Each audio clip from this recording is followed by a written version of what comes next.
La vie se déploie comme une lutte perpétuelle entre deux forces rivales, la concentration et la distraction. En embrassant la concentration, vous cultivez une croissance intérieure, une richesse profonde et une paix inébranlable. La distraction, quant à elle, représente un fléau destructeur, une frénésie dévastatrice. Elle se camoufle dans une porte étincelante, vous attirant inévitablement vers un destin funeste qui vous mènera à l'abattoir parmi des millions d'autres moutons, et de multitudes âmes égarées chaque jour. Mais l'antidote à cette perdition n'est pas simplement la focalisation, c'est l'honneur. Bientôt, vous réaliserez la vérité de cette affirmation. Allez-vous tracer votre propre voie, droite et solide, imprégnée de concentration, ou bien allez-vous succomber aux tentations de la distraction, sacrifiant ainsi l'intégrité de votre âme? Il est bientôt évident que le choix nous appartient. Suivre notre propre sentier avec une concentration résolue, ou nous laisser distraire, risquant ainsi de perdre notre essence. À la fin de votre vie, vous devrez répondre à la puissance supérieure qui vous a donné cette vie. Étiez-vous distrait ou avez-vous suivi votre propre chemin? Quant à l'honneur, il est l'antidote à la distraction comment? Car il incarne des valeurs profondes telles que l'intégrité, la responsabilité et le respect de soi. Lorsque vous agissez avec honneur, vous êtes guidé par un sens aigu de ce qui est juste et digne. Vous vous engagez dans vos actions avec une intention claire et une détermination inébranlable, ce qui vous permet de résister aux tentations de la distraction. En cultivant l'honneur, vous renforcez votre capacité à rester fidèle à vos valeurs et à vos objectifs, même face aux diverses sources de distraction qui peuvent vous entourer. L'honneur vous incite à faire preuve de discipline, à maintenir votre concentration sur ce qui est important et significatif dans votre vie, plutôt que de céder aux plaisirs éphémères et aux impulsions superficielles. De plus, l'honneur vous permet de prendre conscience de votre envers vous-même et envers les autres. Vous comprenez que chaque décision que vous prenez a un impact sur votre propre bien-être, ainsi que sur celui de ceux qui vous entourent. Par conséquent, vous êtes motivé à agir de manière réfléchie et délibérée, en entraînant les distractions qui pourraient nuire à vos valeurs et vos objectifs. En résumé, l'honneur agit comme un bouclier contre la distraction en vous aidant à rester ancré dans vos convictions, à maintenir votre concentration sur ce qui est essentiel et à agir avec intégrité dans toutes vos entreprises.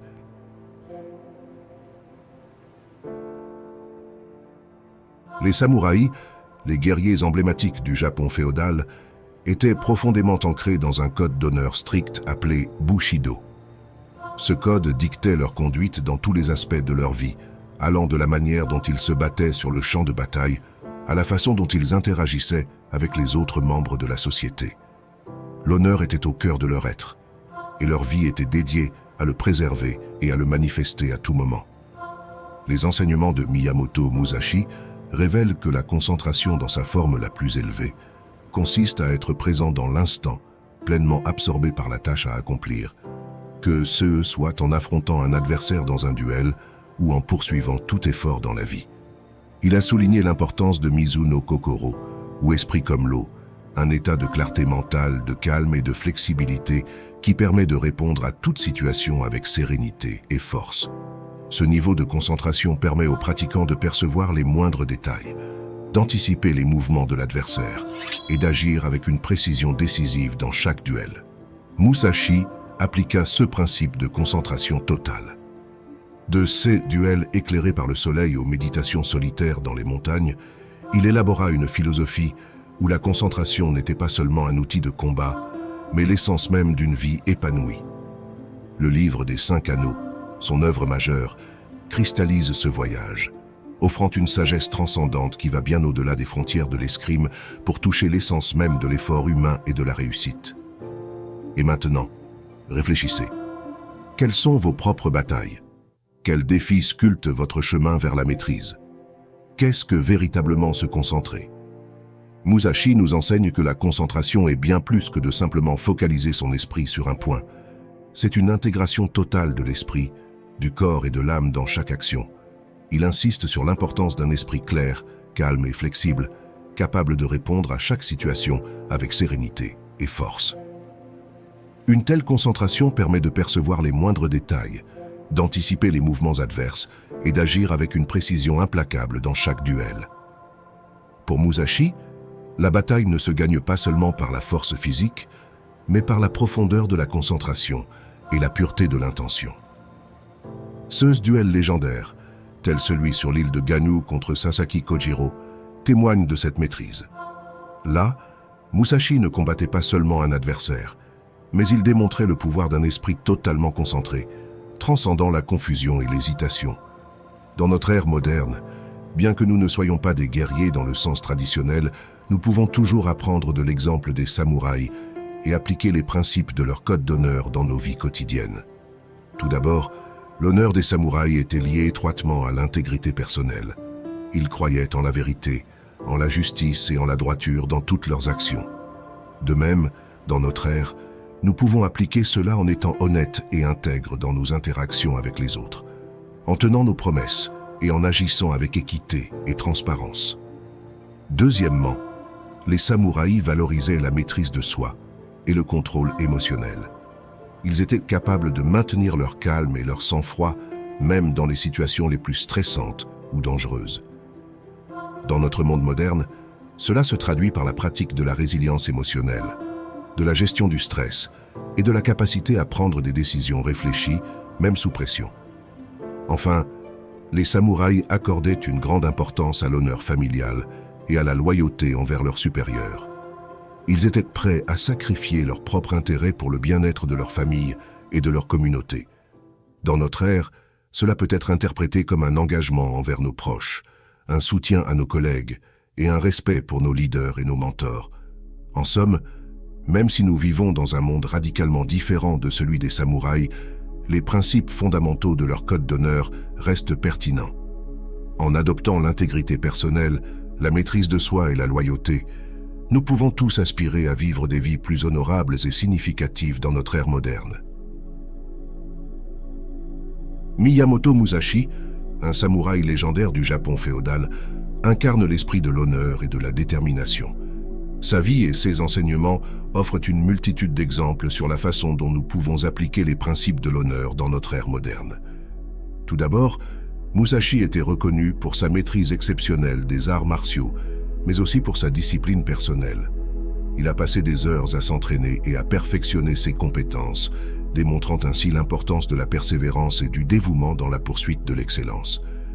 Dans notre époque, cela nous rappelle l'importance de l'effort constant et de l'engagement envers nos objectifs, que ce soit dans notre carrière, nos passions ou notre développement personnel. De plus, Musashi était également connu pour son sens de l'honneur sur le champ de bataille. Malgré sa réputation de combattant redoutable, il était respectueux envers ses adversaires vaincus, leur offrant parfois une issue honorable plutôt que de les tuer. Dans notre monde moderne, cela nous invite à adopter une approche similaire dans nos interactions avec les autres, faire preuve de respect, d'empathie et de compassion, même dans les moments de conflit ou de compétition. Enfin, Musashi a également prêché la voie de la sagesse et de la paix intérieure. Après des années passées à affronter des batailles et à voyager à travers le Japon, il s'est retiré dans la contemplation et l'étude, cherchant à approfondir sa compréhension de la vie et de la nature humaine. Dans notre ère moderne, cela nous rappelle l'importance de la recherche de l'équilibre et de la sérénité intérieure, même au milieu des défis et des tumultes de la vie quotidienne. En conclusion, l'exemple de Miyamoto Musashi nous offre une source d'inspiration intemporelle sur la façon dont nous pouvons vivre avec honneur et dignité dans notre ère moderne. En adoptant ces enseignements de persévérance, de respect et de sagesse, nous pouvons tous aspirer à mener des vies plus riches de sens et d'intégrité. Voici 7 distractions particulièrement pernicieuses qui peuvent nous égarer et nous conduire à un piège mortel si nous ne demeurons pas vigilants. La première réside dans l'attrait pour les symboles de statut, dans l'obsession de mettre en avant notre réussite matérielle. Cette quête incessante de validation extérieure peut nous éloigner de notre véritable nature. Cette distraction nous pousse à rechercher la reconnaissance sociale à travers des signes extérieurs de réussite. Nous illustrerons ce phénomène avec des exemples de personnes obsédées par l'affichage de leur richesse matérielle sur les réseaux sociaux et comment cela peut conduire à une quête perpétuelle de validation externe. Nous explorons également des études de chaos montrant comment cette obsession peut entraîner des problèmes d'estime de soi et de bonheur à long terme. La deuxième distraction se tapit dans le confort. Le désir d'une existence douillette et aisée peut nous plonger dans une complaisance qui entrave notre croissance personnelle. Le désir de confort peut nous piéger dans une zone de stagnation où nous évitons les défis et les opportunités de croissance personnelle. Nous présentons des exemples de personnes restantes dans des situations professionnelles ou relationnelles médiocres, simplement parce qu'elles sont familiales et confortables. En analysant des études de CEAS, nous discutons des conséquences néfastes de cette complaisance sur notre développement personnel et professionnel.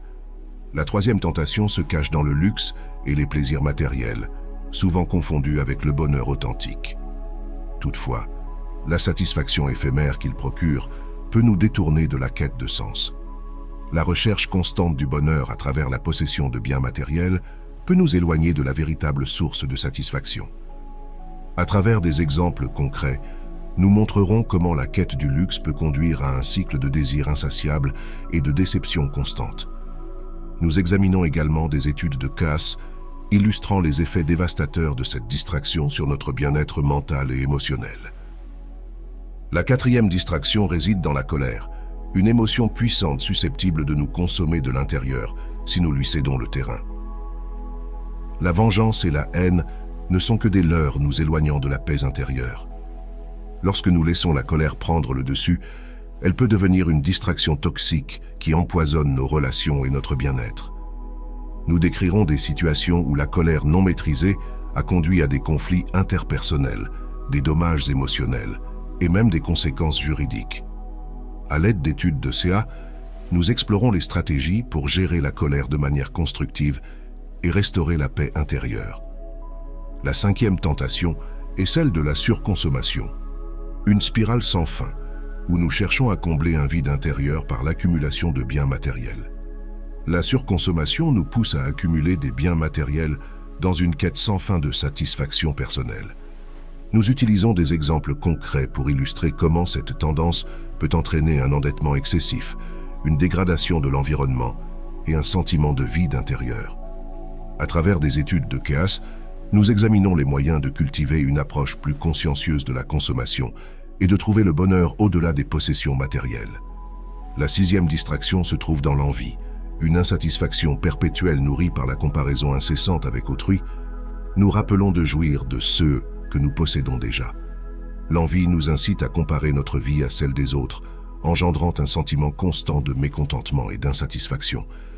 Nous analyserons des exemples de personnes piégées dans ce cycle de comparaison malsaine et comment cela peut entraîner une dégradation de la santé mentale et des relations interpersonnelles. À l'aide d'études de cas, nous explorons des stratégies pour cultiver la gratitude et surmonter l'envie destructrice. La septième et dernière tentation est la cupidité, une obsession pour le pouvoir et la richesse qui peut corrompre notre être et anéantir tout ce que nous avons construit. La cupidité nous pousse à rechercher le pouvoir et la richesse sans limite, souvent au détriment de notre éthique et de notre bien-être spirituel. Nous présentons des exemples de comportements cupides dans les affaires, la politique et d'autres domaines, et comment cela peut conduire à des scandales, des pertes de confiance et même des conséquences légales.